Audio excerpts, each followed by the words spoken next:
So which implications does getServerSideProps running on the server only have for us? The implications can be found in this context object. Unlike context in getStaticProps, we don't just have access to the params and a couple of other less important fields. Instead, we get access to the full request object as well. And also to the response which will be sent back, so that we could even manipulate this and add extra headers if we wanted to. To be precise, we do get a couple of values, a couple of keys in this context object, and we do get access still to the params. That does not change. If we have this on a dynamic page, which we don't have here, but if this would be on a dynamic page, we still would get access to params.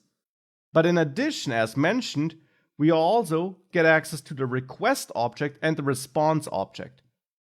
Now, if you know a bit of Node.js and especially of Express.js, this might look familiar to you. There, you also can write server-side code where you get a request object and a response object. And you can then manipulate the response object as needed to send back an appropriate response. Now, you don't need to worry about sending back a response here. Next.js will do that for you. It will be the rendered component. But you can manipulate the response before it's sent back by adding extra headers, for example, by adding a cookie, for example. In addition, you can also dive into the request object that reached the server, and you can read incoming data from there. For example, headers that were attached to the request, and therefore cookie data that was attached to the request. Request and response, the objects you're getting here are the official Node.js default incoming message and response objects. So here I will briefly log the request and then also log the response so that we can get a closer look at them. If I save this and I reload user profile, now this code executed again. And now we see a long log here, because these are quite complex objects with a lot of built-in methods and properties. So you see there's a lot in there, and you definitely don't need to go through all of that. But for example, you see that there are headers in there, which we could extract if we wanted to. Now we don't need this here, but it will become more important later once we talk about authentication.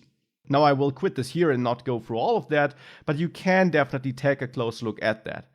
And these again are the default Node objects for incoming messages and for responses. And I'll link the documentation of these objects to this lecture so that you can take a closer look at what's in them in the official docs as well.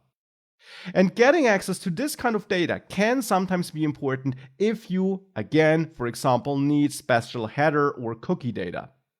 Another reason, as mentioned before, for using getServerSideProps could be that you don't need request or response specific data, that you don't need to work with request or response, but that you really want to ensure that this function runs for every incoming request, so that it's never statically pre-generated.